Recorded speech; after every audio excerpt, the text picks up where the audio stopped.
welcome to Season 1, Episode 1, Take 2 of Confessions of an Average Golfer by the Lazy Lobbers. I'm SJ. I'm OP. I'm SL. And together we are the Lazy Lobbers. Hello, everyone. Good start. So just before we start, clearly this is a podcast about golf. I just want to share something with you both. So I was telling Alice, fiance, that we were going to make a podcast and about golf. And do you know what she said? She said, the issue with you guys is you're not funny, nor are you any good at golf. Yeah, that is the whole worry about this is that So our chat is just funny to each other and not to anyone else.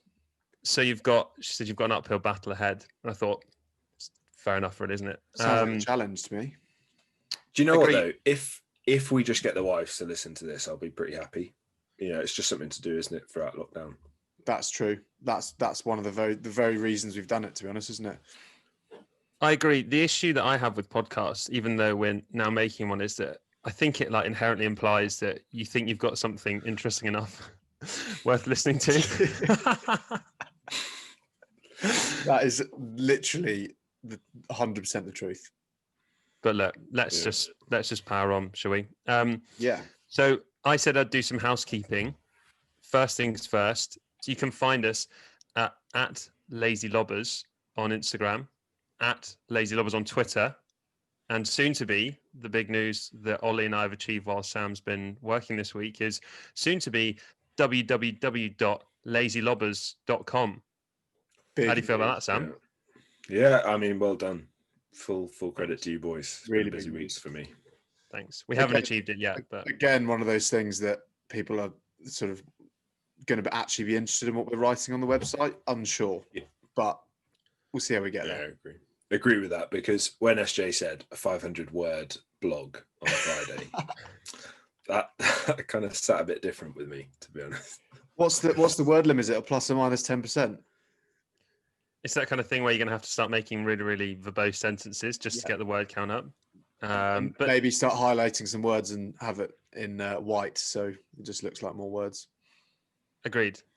Oh, 100%. very sneaky insight into how you did things. But no, Ollie, you're right to wave your can around.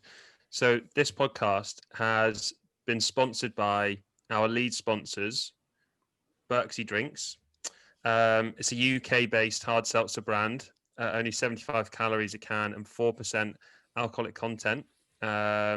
Lead flavors are lemon and lime and peach and raspberry, but have recently just dropped a new flavor actually, passion fruit, Put your teeth in. and turmeric. I was going to say I've not tried that one yet. Have you? It's good. Have you tried it? If you like a kind of gingery flavor, essentially the turmeric-y, gingery vibes, then it's really, really good. Yeah, Nice. but they're all delicious. And now can finally have a first sip at 11:30 in the morning. Oh, I need more of these to get through this today. I feel. Just full disclosure, we spent the last 50 minutes trying to sort out technical issues, which has obviously not been resolved because I've still got no background. Great. I would say, not that everyone can see you, but your mood and demeanor right now is very much what you're like on the back nine if you haven't had enough sugar on the front nine. I literally can testify to this with one of my most recent games when I was honestly trying to fuel him with Galaxy and Crisps and Monster Ultra. And he did get better towards the end, but I think as he'll say, he was not very happy because he had lost to a putt off about 5 minutes previously and then continued to lose to me in a putt off to come dead last in the Christmas Bonanza. Just don't quite know how you can finish with 34 points and come last. It just doesn't compute in my head, but It was a field day because normally if you get more than 24 points, you're in with a shout. So I think just take it as a one-off. But anyway, look, as we go through, I'm sure you'll get up the curve, mate, with some energy. I suppose we're going to go no script this week, which is interesting. This is, as I said, take two, take one. Was a learning experience, wasn't it? I would say, but Definitely. We've decided to do the ultimate golfer thing, which is if you haven't quite got the ability in the first instance, throw some money at the problem and Right. get yourself some proper microphones. So at least it sounds nice. Oh, when these turned up at the house in the week. So funny. God, I literally just pissed myself. Yeah, big shout out to the lads at Toner hooking us up with some pretty awesome microphones. At 0% discount. So Yeah. thanks to Toner Mics. Full price. Full price. Available at Amazon. Maybe we'll do a review on these actually Yeah. when we get a bit further down the line. And interesting, I have actually had someone contact me. I haven't told you guys this yet. Wanting to set up their own podcast and asking which mics we use. So clearly we're making waves in the podcast game already. Even though we've never Not- done a podcast. So we've not even done one yet. It's the power of social. Wow. I was going to say, well, I've had quite a few nice little comments about what we've been doing over the last week or so. It's been, I was actually surprised. Sometimes I think I know both of you and me a bit as well. We're quite, I guess, slightly worried about, I don't know, launching at our own pages, thinking obviously it's a bit of a laugh and people maybe would see trying to take ourselves too seriously, but actually been nice to see some good comments from the boys. I mean, has been. to be very clear, I thought we were going to be mercilessly, oh fucking hell, completely bullied, mercilessly bullied, intensely every day, every hour for launching this page. But actually, we haven't launched a podcast yet, so it could Yeah, still come like I a was gonna say, second it wave could of still come. COVID. Agree. I think it's the power of the golfing community, I would say, because weirdly, tragically, golfers find all golf related memes funny. Yeah. It's just people that don't like golf that probably think we're a bit weird, but Mhm. I'm okay with that. I think what one idea we could do in future weeks is we could start to kind of just have a bit of a discussion about some of the workings behind the Lazy Lobbers. Who does what kind of posts. I mean, Ollie's clearly kind of become our stuntman / viral challenge guy with the old penny putting into the fork this week, which I thought was quite remarkable.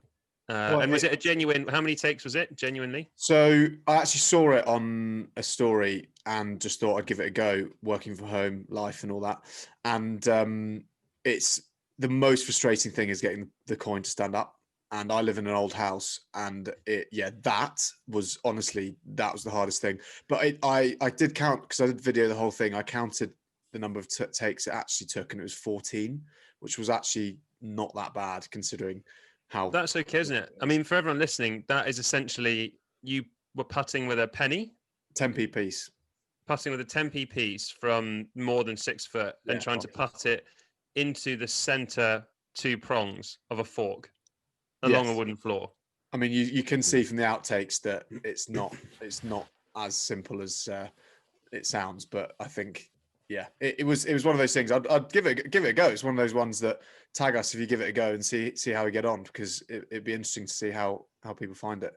So talking of practicing your putting, should we shamelessly try and use our platform of 86 Instagram followers to really get stuck into what is it, Sam? Perfect practice mats? Oh yes, perfect practice putter, Matt. Peter Piper picked a pickle. Peter Piper. Practice perfect putting. Yeah. Matt. Who we ordered 3. So for everyone listening, Sam and Ollie called me up in the middle of the day, frantically. Monday? I was almost concerned someone had died. The level of missed calls I was getting, and I eventually speak to them, and they've managed to find a buy 2 get 1 free deal from And I think some dark place in the internet. Yeah. Right. I think for everyone listening as well, if you've ever searched for any golf gear, you'll have seen this ad. Yeah. It's mahogany wood. The ball returns to you. It's like 9 foot putting mat. Ludicrously expensive. I think the main sort of RRP is like 300 quid for one. It's ridiculous. Yeah. But anyway, Karen. So you managed to find 50% off and buy 2 get 1 free. Yeah. So it sounds almost too good to be true, and sort of lo and behold, 3 weeks later, still don't have them. Still not arrived. So it probably the was too immediate good to be concern true. was the email, wasn't it? It was Yeah. that email. It was like, really sorry, due to COVID, Christmas, the holidays, the orders are delayed. The order was placed well into January. And then I started to look on the Facebook page, and every comment is like, orders, where's my order? I've had no communication. It's turned up, the box is broken. But as I got like really deep into the comments, I was literally sort of going through every post, reading every single comment. I finally started to understand that it does finally arrive. It's just like 2 months later. It We're out is of true. lockdown. The automated response that you received in January that reassures you that you will get your item for the festive period. It's not what you actually want to see, is it? No, definitely not. Don't want to go over old ground, but should we just quickly do a run through the bag? Actually, Sam, I can see you've got yours next to you. Do you just don't need to maybe show us all of them, but what are you playing with these days? I'm still with the Ping G driver. Yeah. Met lads, unreal. You've seen this, it's just bombs. If it isn't Phil broke, Mickelson don't fix bombs. it. Would be my theory on this. That will stay in the bag for a long time. I think everyone has a club like this. This is my, for those of you that aren't watching on YouTube, this is my Nike. This is my starter set of clubs. So clubs cost me about 150 quid. You lads will be able to, absolutely justify this. 210 yards down the middle every time. Yeah, it's just like one of those clubs. It's very just, boring. For some reason, I don't use that much. Yeah, good question. So I now I'm off the ground, no tee. With that, That's quite rogue. That is T-bot. Well, it is like a 4 hybrid, so it just sits quite nicely against the ball. And then the putter, brand new. Yeah, a bit of a story. Well, yeah, a bit of a story behind this, isn't there? But I mean, I love it. It's so weird because I feel so comfortable with this putter, yet I'm so bad. Probably a story of many golfers, actually. But for the benefit of everyone, we did do this last time, but it's on the cutting room floor. Sam is a fantastic chipper and putter, and then decided to buy a full new set of wedges and putter, and has become a not particularly fantastic chipper and putter. Yeah, if we're being honest. Yeah, it hurts quite close to the bone, but it's true. I've actually really struggling in this lockdown, just not seeing those duffs from about 50 yards with the divot going way further than the ball, and just can't stop laughing. That is one thing I'm really missing. It's not like the social interaction. It's not like seeing your family. It's purely seeing the look on your face when you've just done that outside the green. You know what? So some friends, the Lloyds, shout out to the Lloyds. They FaceTimed us last night, and they said they were really looking forward to this, which was quite cool. Like for something that we've not even done yet. But anyway, the guy, we have to get him on this show. Actually, he's called Lee Patesi. Phenomenal golfer. He got a scholarship to other leagues are available. College. Yeah. He got a scholarship to America. I mean, I'll let him tell the stories when he comes on, but he was like he would have been in the same year as Ricky Fowler, and like plays off 1 or 2. Anyway, the first thing he said was like, are you going to talk about how shit you are from about 60 yards in and how you duff every shot? And of course, that is going to come up. No. we do need to get a little Instagram survey out or questionnaire to try and get some ideas for guests. I know we've discussed it between us about ones that would be attainable and ones that are maybe a bit pushing the boat out, but I think it'd be good to get some guests on and introduce them to what we have to say. I agree. Me too. You're quite gracious duffer from 60 yards though, I'd say, if there ever is such a thing. I think you have to be though, with us. Like full follow through. You have to be, don't you? You definitely get through the ball all the way. It's just normally it's about that far behind the ball, so it kind of scoops right underneath. Yeah, I mean it's not even like a close hit. Happens to the best of us. Full chunk, dig to China, back out again. We all know the feeling. So it's Vokey wedges, isn't it? And it's also what is it, Callaway irons? Yeah, no, TaylorMade RSIs, and then the Ping Answer for the putter, Callaway. Is it CRX or XR for the 3-wood? That's quite trusty, actually. Oh, so you've got. I didn't really notice you've got different 3-woods than you have to a driver. I've got a different everything. There's not one set that's the same. So I've got Titleist wedges, TaylorMade irons, Ping driver and putter, and then Callaway and Nike kind of woods. There's literally full range of brands there, isn't there? Yeah, for sure. I literally just walk into American Golf, try whatever I'm looking for out, spend far too much money, and say, yes, I'll take the Callaway that on your machine says I hit it 325 yards with the 7-iron. With the 7-iron. So, without wanting to make corporate enemies in episode 1 or maybe episode 2, I think we're going to have a discussion about club fitting at American Golf at some point. I mean, what we are is we're a source of independent, honest commentary and journalism, and we can't be bought unless it's by someone for the right price. Yeah, with the right for sure. On. And unless you send us something for free, you can. We're bought. So, yeah. Unless it's like Foreplay Pod and TaylorMade want to make us sponsored athletes. Sponsored athletes. That's the goal, isn't it, lads? Really. Probably can be bought. Ollie, then quickly, what's in your bag? So I have quite old school, actually. I've got some Callaway drivers, but I think I got them on my 18th birthday, stiff shaft. I then actually have a Ping hybrid, quite similar to Sam's, nowhere near as trusty as his. I mean, I use it mainly to get out of the shit, which I am in rather a lot. And then I've actually bought a recent set of irons, some TaylorMade M5s. This was on the back of an American Golf fitting, actually, when you go in and they say, give you a bit of an idea of what you need, and then you go away and buy it for £250 cheaper somewhere else, which is what I did. And we're never getting anything free off American Golf, are we? Yeah, but actually, with that said, I can testify that the fitting is decent.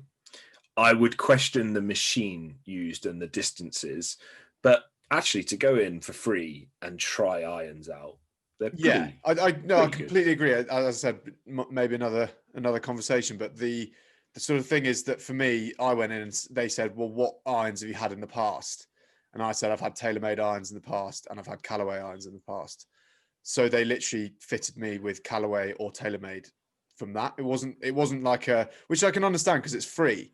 So as what we've said before, is you might go in somewhere and pay £100 and you can try out all the irons under the sun. So I guess you get what you pay for. Pay peanuts, get monkeys. Yeah. Actually, what we should talk about is that new, maybe on another pod, but that new driving and fitting range for American Golf. Yes.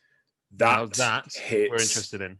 Different. Yeah. Trackman on every bay, full kind of range of stock in terms of clubs, drivers, and it just looks immense for a driving range, doesn't it? Definitely. I think we need to make a trip there once we're allowed. And we'll do a review. We'll do a video review. That'd be good. What wedges, Ollie? Yeah, so I've got Vokey wedges. I have a 52 degree, 56 degree, and a 60 degree wedges, which actually, to be fair, SL pretty much converted me to wedges. I was always a bit of a proper amateur golfer with my set of irons going up to sand wedge. Yeah, so I had a sand wedge, pitching wedge, sand wedge, and that was it. And I played a lot more of SL, sort of late teens, early 20s, and he seemed to be able to hit the ball so high, and I didn't really understand. And then got me into the wedges. I think you were still on your wedges then. You had the SW from the iron set that sort of has the option to go anything from 140 to your bunker shot. Yeah. With graphite shaft. Graphite shaft. My sand wedge was graphite shaft. I remember those so well. One of the strongest men I know.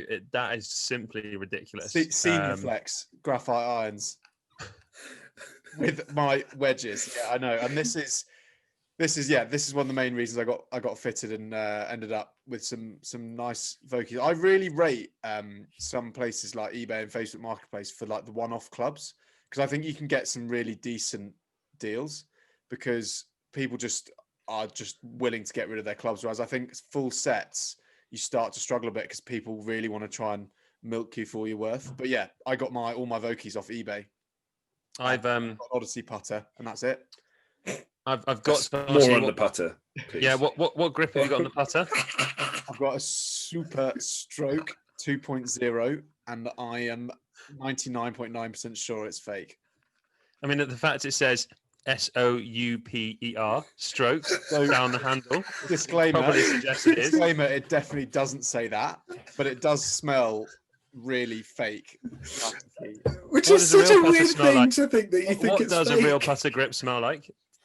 I don't know. Maybe I was thinking about doing this as a little review, actually, just smelling putter grips and going off how expensive they are. But I If you did do that, we'll get put in a different section on the Apple Store.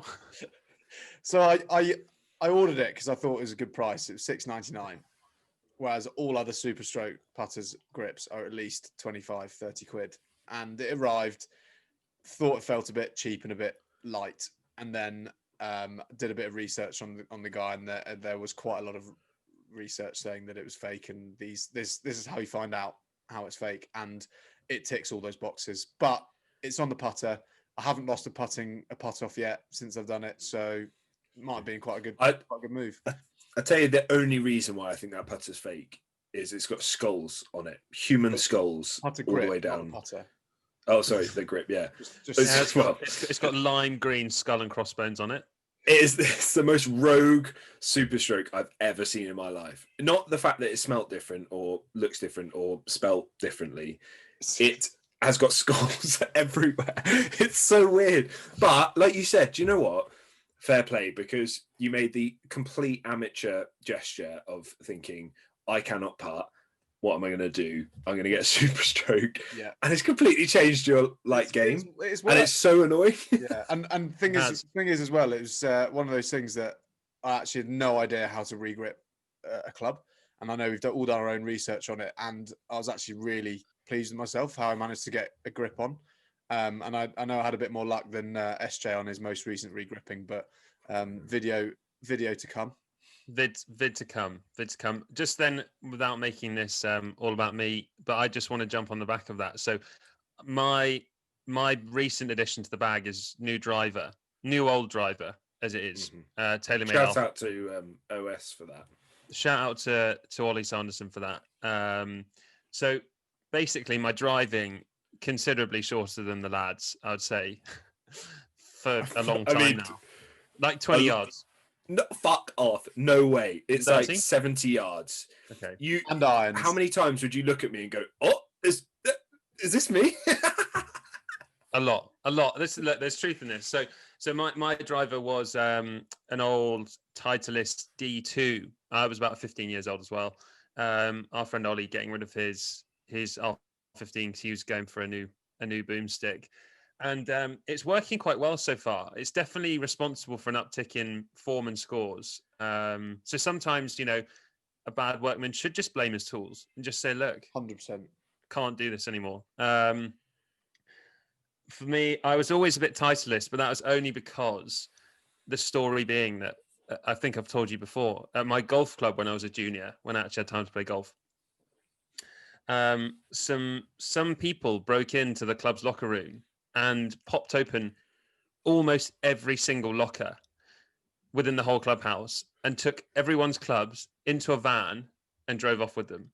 So what happened is the police wrote a generic crime number to anyone that had their locker broken into.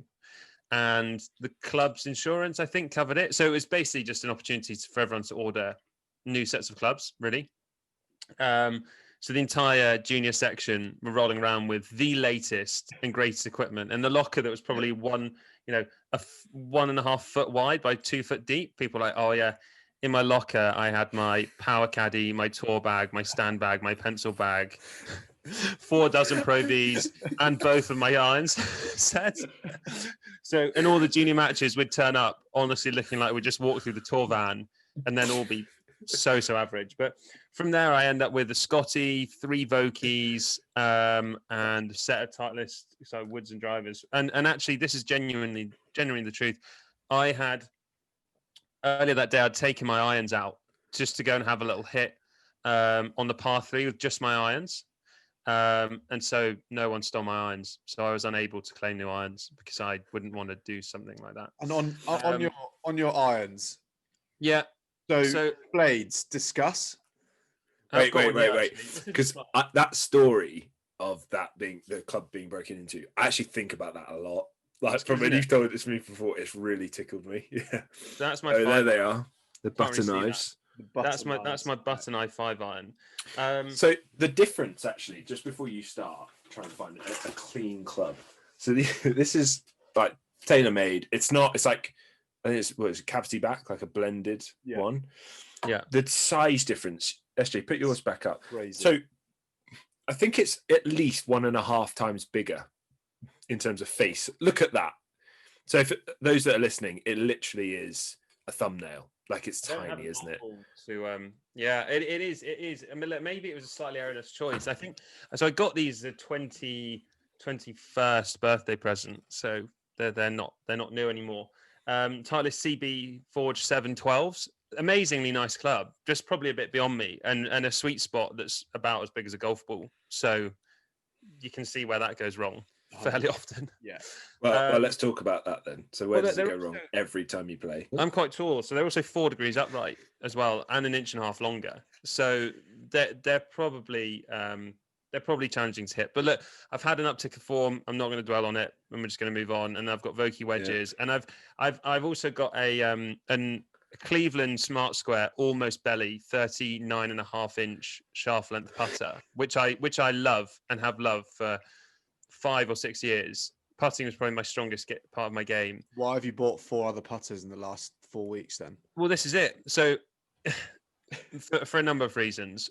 One being, no, I didn't buy one. I had my Scotty. So I reverted to Scotty for a round because the Cleveland went a bit cold. Awful. Scotty's now on eBay. The other putter, the Lynx children's putter that I'm in possession of is... Please, let's tell that story from start to end because it's just brilliant. The story is, I was in the rough on the 18th and I tripped over coming out of the rough and I stamped on the wheel of my trolley and snapped my trolley wheel. So managed to hobble home. But the next day I was playing in the scratch match play competition at the golf club. I woke up late. Anyone who knows me, I'm always late. And I was rushing to get ready, went to the garage to put my tour bag in the car and realized I don't have a trolley to house the tour bag. So I was quickly trying to put all my clubs out of my tour bag into my carry bag, get to the golf club, take my clubs out of the car. And you know when something just looks wrong? If something just doesn't look right. And as anyone will know, the one club you cannot do without is your putter. So I'm without a putter for a scratch match play competition that tees off in 4 minutes. So I run to the pro shop, asked the pro to borrow a putter. He's sorry, coronavirus, can't lend out putters. Our pros as well just don't, then just nothing. Like you asked for any, can I have a bit of paper? Sorry, we don't have paper here.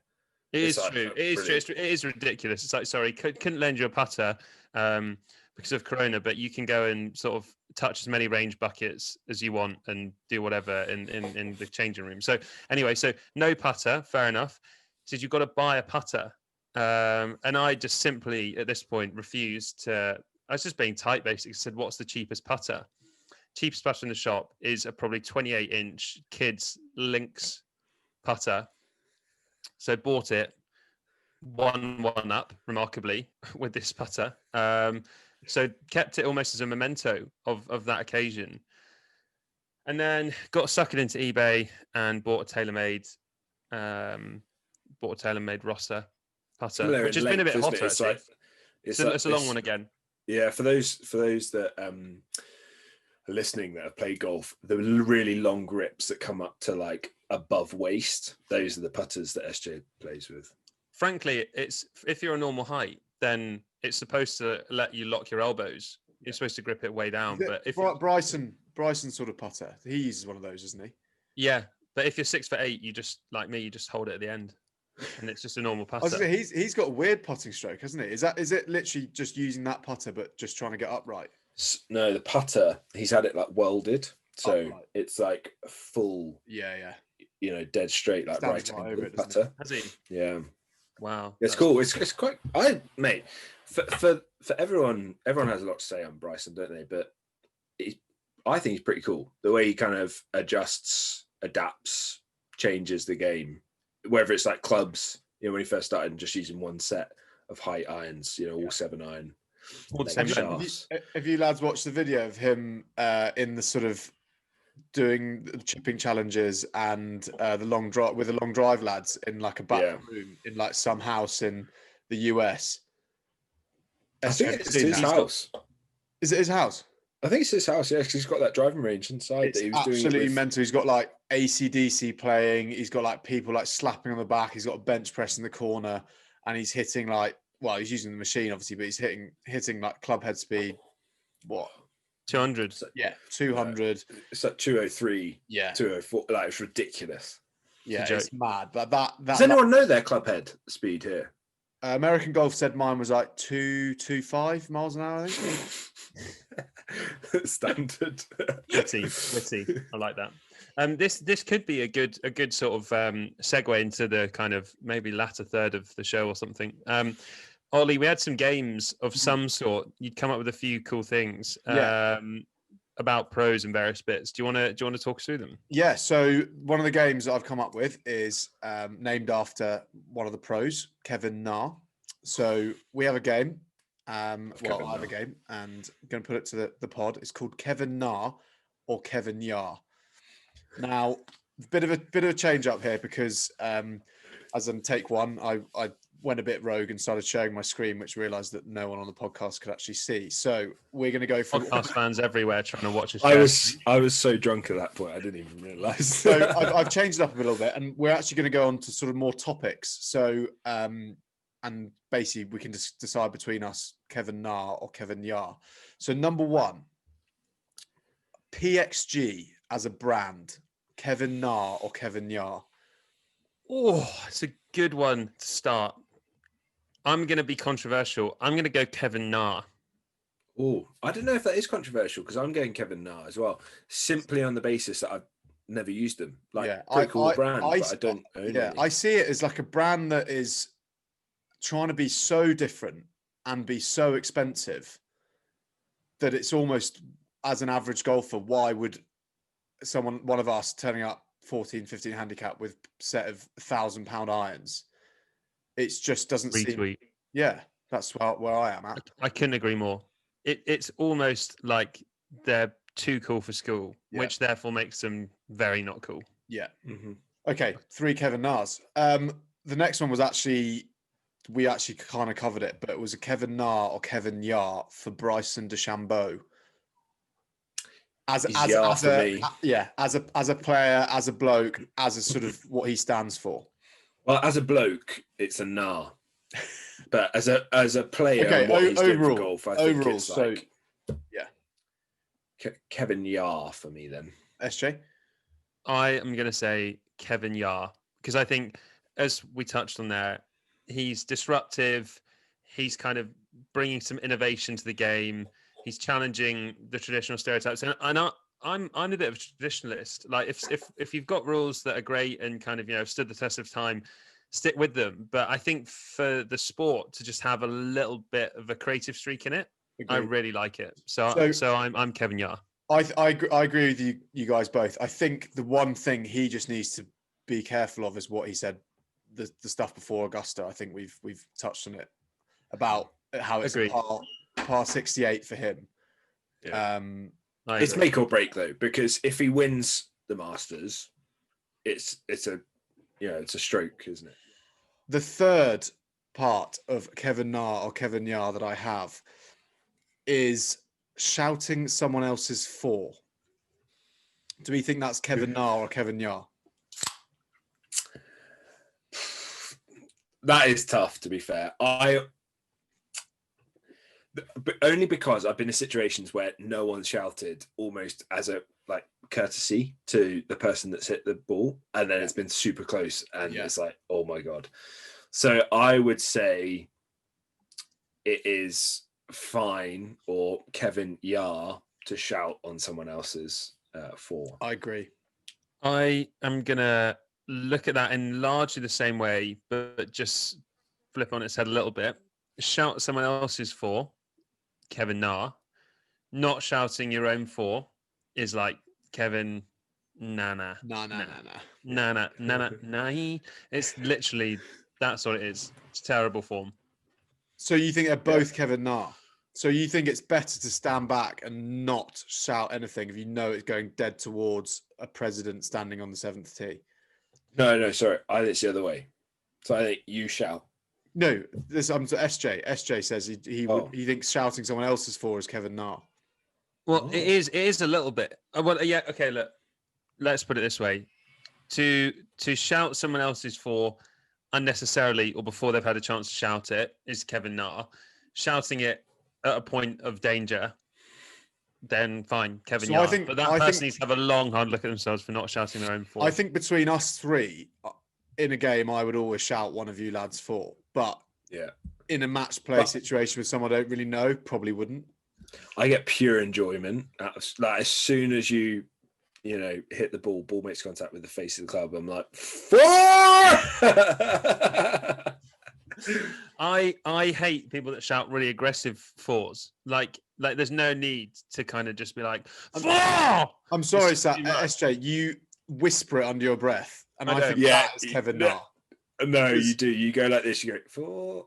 Yeah, Look, I don't like to cause unnecessary panic. but the idea So is not. it's like, look, The idea is so not it's to. four. yeah. Like everyone hears it. It doesn't need to be like fuming. It's like when you're in the car, you can either do like a friendly beep or you can do an angry beep, and there's no need to be giving it like an angry four.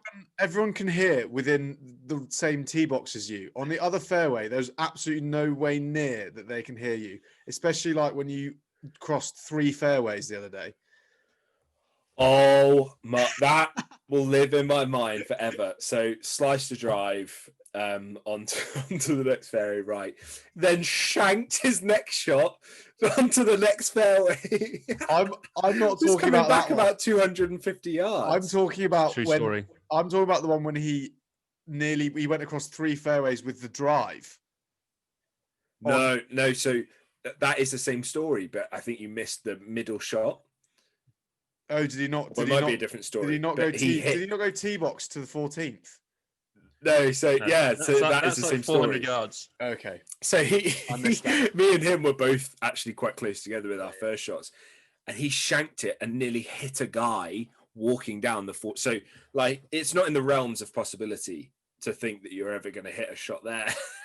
Yeah. I just looked back at him and I was like, "What have you?" It wasn't good. It wasn't good. Okay. I think you Moving came on. away with about a 5 or something. It was Yeah. ridiculous, though. My last point on this, Kevin Na or Kevin Ya, we've got phone calls on the driving range.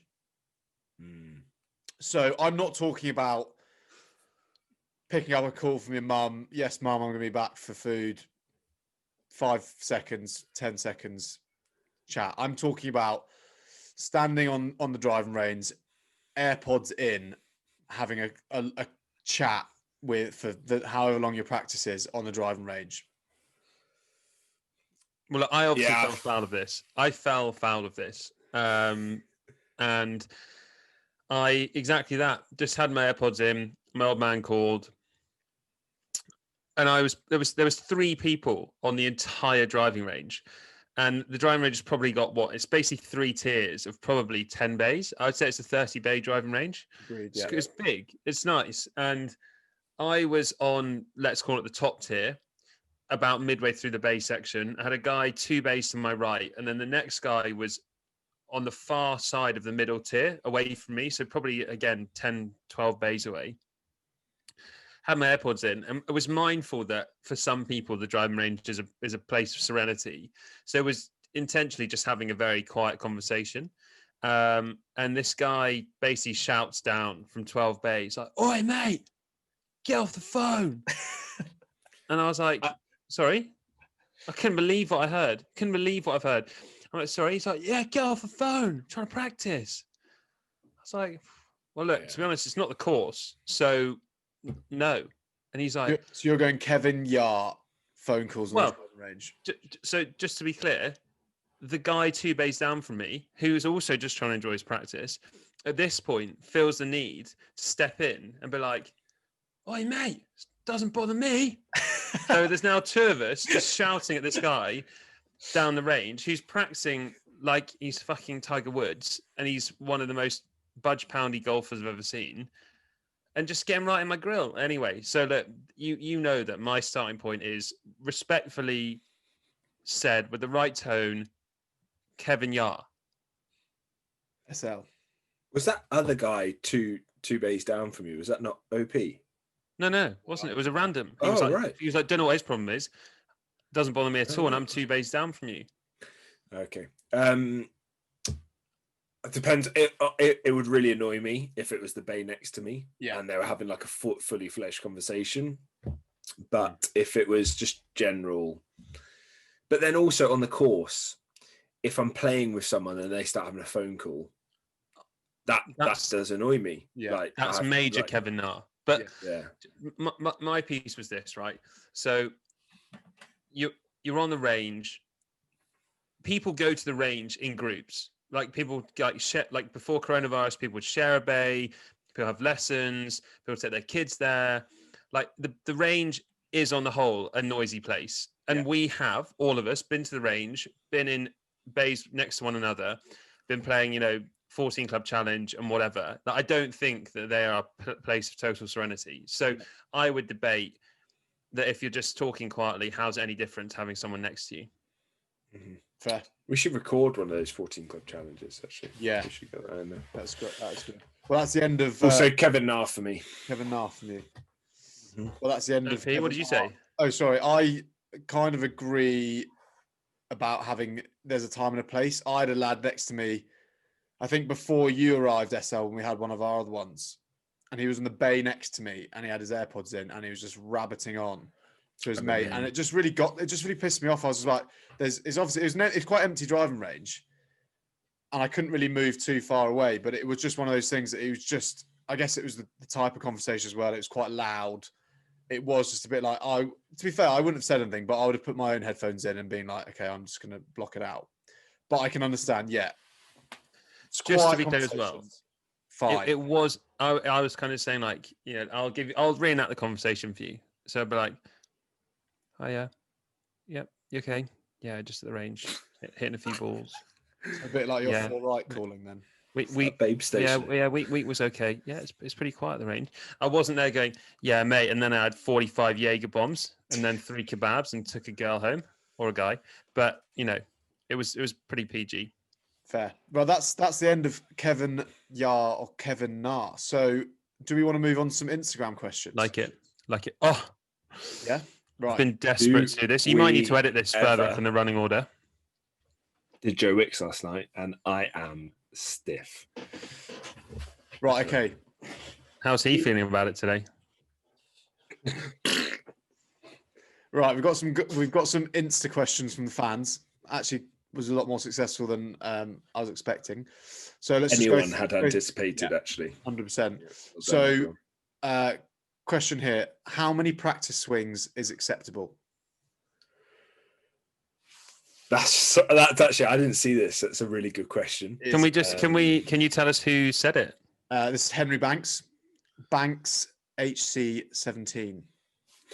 I can go first on this one, given that Henry, old school pal and fellow former Woburn member with me. I would say no more than 2 practice swings. Yeah, I mean, I'm not a big practice swing player. I might almost just do a few on the fairway just to check, but other than that, I'm pretty low on the practice swings. But 2 is an acceptable amount, I think. To qualify, sorry, Sam. To qualify, I would say 2. If you're playing up the fairway and someone's got to their ball before you and they want to like have 3 or 4 random practice swings, that's fine. But when you're all on the tee box waiting to hit and someone's going through swing, readdress, swing, readdress, swing, it's like it's unbearable. Yeah. So with your clarification there, I don't think any more than 1. I mean, what's more than 1 gonna get you? I've never understood it. So yeah, 1 for me. What is accept? So 2. Someone does 2 practice swings. Do you think that's unacceptable for them to do 2? Yeah. If it's on the tee, if you've got someone that's going like sets up, addresses the ball. Sorry, it as like a fictitious addresses the ball, practice swing. Yeah. Fictitious address the ball, practice swing, and then lines up and or anyone that I've ever seen do that either duffs the ball or slices it straight right. So it obviously doesn't benefit them. Yeah, agreed. And it just pisses everyone off. So 1. Okay. Good answers. This is from Ash Staines. Oh yeah, another friend of mine. And have you guys got any? No, Obviously not. Or Is stash more important than how you actually play? 100% yes, without a Yeah. doubt. Kevin I Young. agree. I actually saw a guy when we joined the BGC. He was wearing brand new Pumas, Adidas socks, really tight like chino shorts. Realize this is getting quite sexual. A really cool gilet, and I just looked at Is him this and I was you? like, Is this you? No, but I definitely based my style off that experience. Saw this guy, I was like, he looks like a modern golfer, and he's obviously never played golf before, so lined up. Literally, it was just awful. Like nearly missed the ball. So yes, a 100%. Agreed. I think it's very important. I think I'd rather be looking flair and play shit than turn up looking awful and play unbelievable. Couldn't agree Hey. more. Was gonna throw the cheap shots there, but for Ash that's listening, that is him as a person. So he'll be happy with those answers for sure. Okay, this is from DT_ training and nutrition. It's a trainer from one of my gyms. Yeah, I know my gym. Opinions of the new world handicap system compared to the old one? We were only going to be able to dodge this question for so long. Let's be upfront with everyone. I'm yet to fully understand the new system. And I think we're all in that place because I understand that it's a rolling average of 7 within the last 20 rounds. But as we're yet to submit 20 rounds, I'm unsure what rolling average they're using, where they're taking 3, 4, 5, and how they grow that as I grow towards 20. However, the calculations aside, in principle, I'm a big fan, actually, because it means you're more likely to be playing with an accurate handicap that is reflecting your form at the present point. So I think the accuracy definitely is the one thing that stands out. I think it's complicated, but what the system before was complicated as well. And the fact that you could, I mean, we worked out that we would have to roughly get towards our old handicap on the old system, we'd had to submit 30 or 40 rounds of above your handicap to get anywhere close. Whereas now your handicap can swing with a round that's not gone very well, which I think is reflective of the time of year, for your skill. So yeah, I would caveat that with Agreed. making sure that agreed. you hand in cards SJ. regularly. SJ. Think that that's something we're going to have to discuss for sure. But maybe at another point, keep people guessing. Always leave them wanting more. So I think all three of us have decided that we probably do like the new handicap system, but we need more clarification of how it works and all the sort of technical terms. I'd say that the lazy lobbers, we could maybe write a kind of review on and a kind of an idiot's guide to the handicapping system or something, because it isn't straightforward, I don't think. No, agreed. Okay. We have one from James Rochester. And is it true that Little Sam is the best golfer of the three? I have not been called Little Sam in a long time, so quite impressed by that. Thanks, thanks, James. For full clarity, he actually put, is it true that Sam is the best of the three? And I had to comment back saying, which Sam? And he said, Little Sam. So I incorporated it in. So Little Sam, are you the best? I don't think it's good to be, just to jump in there, I'm James Rochester, if you're listening, I'm not that happy that you immediately defaulted to Sam Levy as the only Sam. Yeah. Tough that. Very tough. Tough that. Yeah, that must hurt, actually. Quite painful. Okay. The best? Am I the best? No. No, I don't think I am. But You're being modest. my handicap would reflect that I am, but I don't think I am.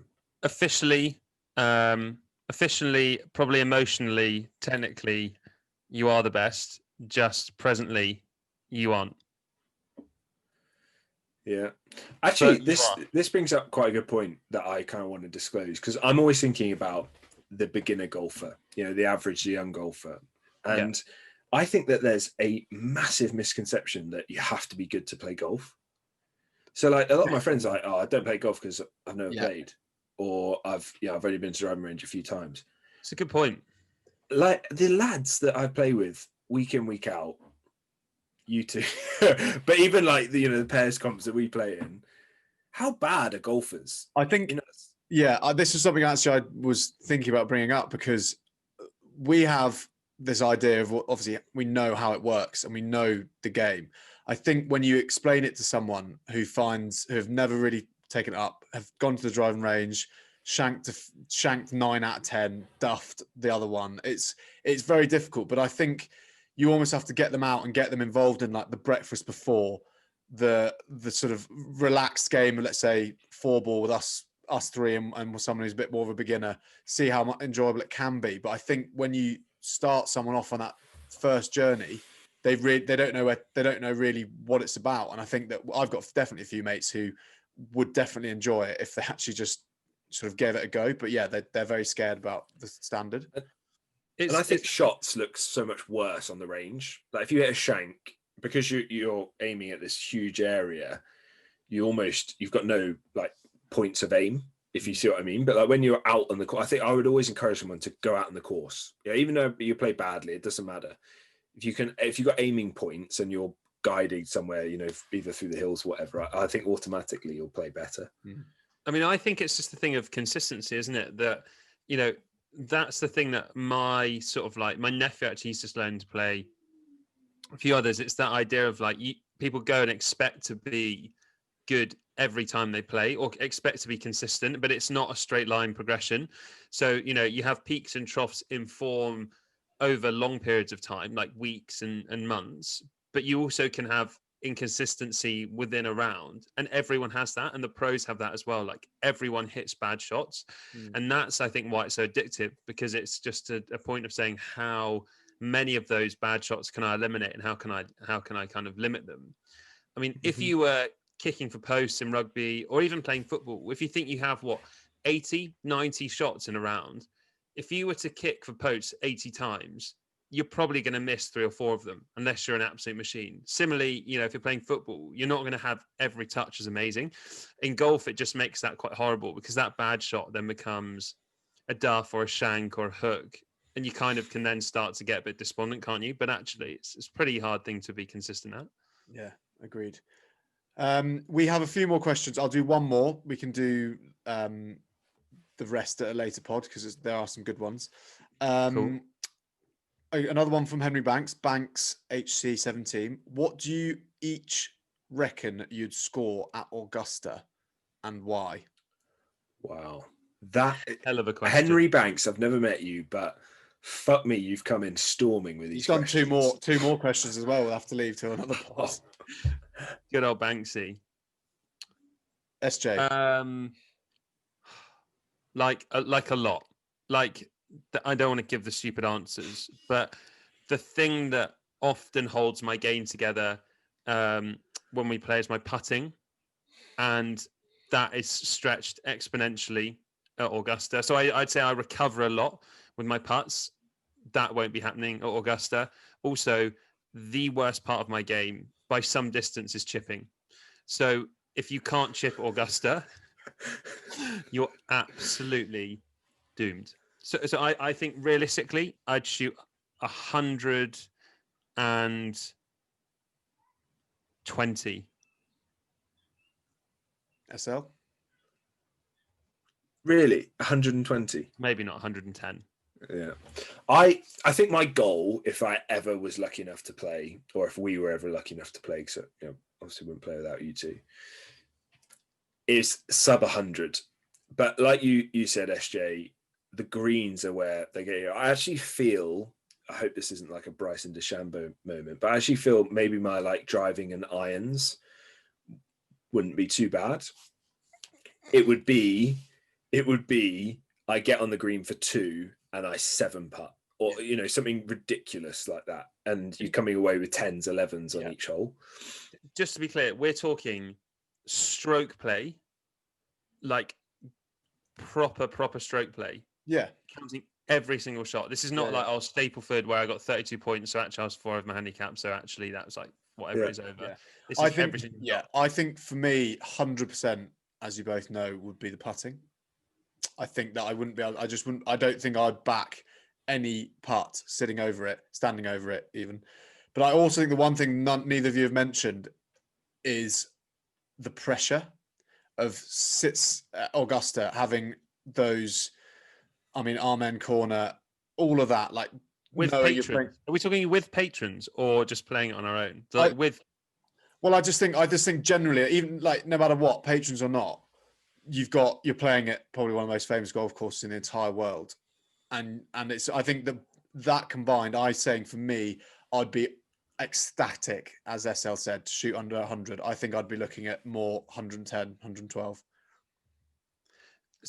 Yeah, I mean, so I played wing foot once. Fortunate enough, the greens were just beyond a joke. Like even if the putt was from like 3 foot, I was like, it's a knee knocker.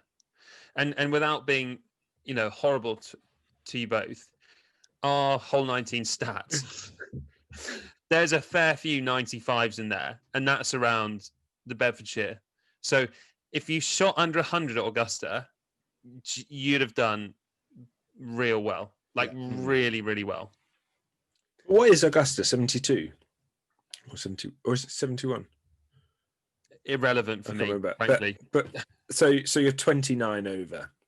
I mean, yeah, that is a good round, isn't it? Because you then divide that by holes. You're basically sort of 3-4 over every hole, aren't you? I mean, look, maybe 120 was a bit rash, as I reflect on it a little bit. But I just think when you've seen pros hit 8s and 9s on par 3s, 11, Tiger Woods. Tiger's gone +8 in one hole. Yeah. And you think you can do +29 for 18 of them? That's what you've got to wrestle with. But my maths was appalling there. What? That was terrible. That's we let it slide, but 11. We went with it's it. 1.6 over per hole on average. Nice. So that's like double some holes, bogeys others. I think I've been quite ambitious you're playing there, it you're definitely playing it as bogey as an absolute winner, aren't you? Really? Like, I mean, par is birdie there, or eagle. You think if you make par, if you stick it on the green, so you hit a good. I mean, look, without doing simple maths, you hit a nice drive, which allows you to make the green. Admittedly, length's not an issue, but you make the green. If you're anywhere longer than 25 foot, I'd say you're going to 3-putt minimum. Yeah, agreed. Yeah.